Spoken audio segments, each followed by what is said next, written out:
So welcome to another VanTech Tuesday. Things have changed in the background, so you're actually getting a sneak preview of what you might be seeing later this week of our new van.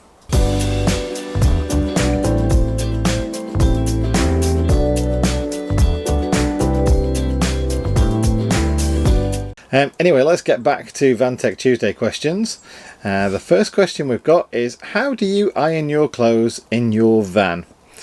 And the simple answer to that is we don't. I mean, I haven't ironed clothes, nor's Mandy, for maybe 10 years since I last had to wear a suit, maybe 15 years then.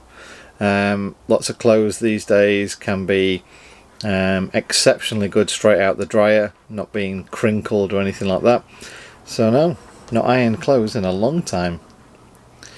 Next question, will a battery to battery charger only work with new vans, i.e. vans with Euro 6 point whatever engines, or will they work in replacement for an older van with a VSR, voltage sensitive relay? And the answer to that is a B2B will work with any van whatsoever. You wire it from your van's battery, so the starter battery, and you wire it basically straight to your leisure battery via the B2B, of course, and it just deals with everything. It's essentially a generator, so it takes the power it's being given, upscales it, makes it more powerful, and then pumps that into your leisure battery. So yeah, any vehicle can use it. The next question, how does solar power compare from UK to Spain in winter? It's immensely different. Obviously you've travelled down the equator somewhat, so by the time you get to southern Spain you're a lot lower in terms of basically closer to the equator. Therefore the sun is more overhead in the winter, and therefore you're going to get more direct sunlight on the panel, you're going to get more power. So yeah, essentially if you go into southern Spain or the Med areas for winter, then yes, your solar generation will be far better, more power from it than it would be if you're in the UK, even for a like sunny day. Next question, your ultimate Wi-Fi video link to the antenna and router seems to have invalid product links. Yeah, I've looked at this one. It seems to be some web browsers are showing you the link that I've produced, but if the product's out of stock, they'll suggest another product before showing you my product. So you might see, oh yeah, something completely different that it's decided to show you, rather than the product I've linked to, which might be out of stock, or the seller might be away further down. Bear in mind that this guy that I've linked to and his business, I've linked to 3 or 4, they're just kind of like guys in China or the UK stocking things like this and then selling them on.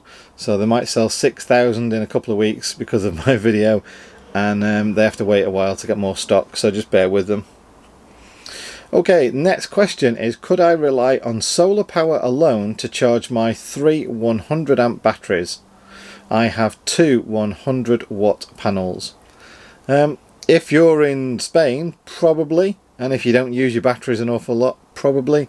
It is one of the things you guys probably need to understand this, to work out how much power you need, as in batteries.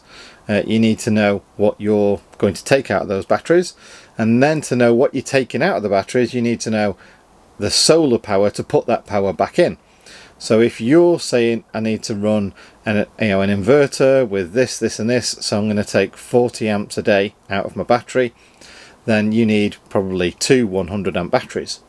Now, to take that 40 amps as an example, to put 40 amps back into your battery via solar panels, you probably need to have somewhere near to 400-ish watts to put 40 amps charge back in within a day. So that's just off the top of my head. On the screen now I'll do the maths and actually put the real figures. But that's the way to work out solar and batteries. You work out what you're going to take out the battery, therefore you know then what battery is going to be powerful enough, and then you'll know from that how much solar you need to put that power back into your battery within a day, sort of thing. I personally wouldn't rely on solar alone. I'd rely on a B2B and then solar as my backup generator, such that I find a location that I don't want to leave and I don't really want to start the engine. I've then got enough solar to, tide me over for a few days. Next question is, what walkie-talkies are you using for road trips and do you recommend them? I just got the generic, well, not really generic, the yellow Motorola USB rechargeable ones. They seem to work fine, good quality and everything like that. I'll put a link down below to them so you know which ones we use. Next question is not really a question but a statement. Do you know that Vampoast no longer works for driving licenses and V5?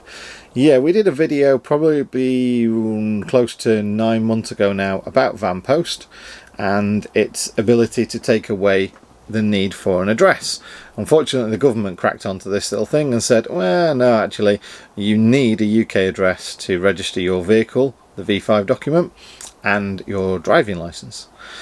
So that means no, you can't use Vampoast anymore. Use family, friends or whatever as a care of address and that's still perfectly okay. Okay, next question. Can I buy your van, John? I'm prepared to give you £48,000 as I know all the upgrades and I know it's perfect for off-grid. Well, as you can see, I'm not in my van anymore. I've been answering a lot of these questions over the last 2 weeks. I guess the point is my videos, like the vlogs, are probably 2 weeks-ish or a week and a half behind when you see them. So actually we bought this van 2 weeks ago. So you guys have been talking to us, listening to us talk about getting a new van, and the reality of that is by the time we've talked about getting a new van, we've actually gone and bought one. So yeah, it's actually sold and gone. We don't own it anymore. As you can see, we're in a different van now. It's very nice. We've just actually picked it up today. Yes, I don't record VanTech Tuesday on a Tuesday, I record it on a Monday.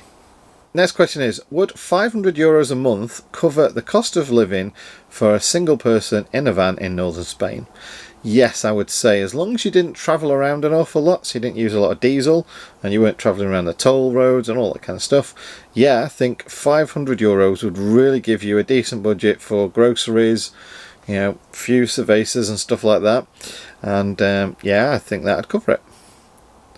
Okay, the final question isn't really a question, it's more of an update, and it was based on a video I did a few weeks back about the 2020 budget, or rather it was last year, so it was a 2019 budget that changed the vehicle tax classification for new motorhomes from September 2019, so that in the first year it was £2,135 or something like that, and then every subsequent year after that until year 7 it was 460 something, then after year 7 it was 160 something a year, and the government just in the budget has scrapped that. The downside to that is they're not retrospectively changing it. So if you did buy a vehicle in that time span, you're stuck with it unfortunately, and its resale value is probably going to be a bit crippled by it too, in the fact that nobody's going to want to buy it knowing that, there's essentially almost double the car tax on it for a few years to come yet. So yeah, pretty bad on the old government for doing that, and awfully bad that they're not going to reimburse people or change things and that. But that's it's just the way it is, isn't it? We have not a lot to say of what goes on. What we're told to do, we've got to do it, and that's the way the system gets us, isn't it? Right, if you have any questions, please do leave them in the comment section down below. Send me an email, or let me know via Instagram. Just send me a question, that's fine too. I must admit, I'm getting around about 100 to 150 emails, messages, whatever you call them, a day, and it's getting a bit overwhelming. So if I don't reply to you, I am awfully sorry. I will get there, but it might take me a week while I kind of like get around to everything, and it's just the way it is, unfortunately. A lot of people are sending me questions, and similarly, if you've bought a sticker off our website, we are about 2 weeks behind that as well. So we did a batch a couple of weeks ago, and we're going to do another batch this week to post them all out to you. So if you did get one when you've bought it within the last couple of weeks, then we've not forgotten about you. It will be posted out. Now, when you saw us post the batch 2 weeks ago, if after that batch you've not received your sticker, so you purchased it like a month or so ago, then please do let me know in the comment section down below that you've not received your sticker, and I'll post you another one out. Obviously, let me know who you are and I can check on the records and stuff like that. Right then, thanks very much for watching, take care, and I'll catch you next week. Bye.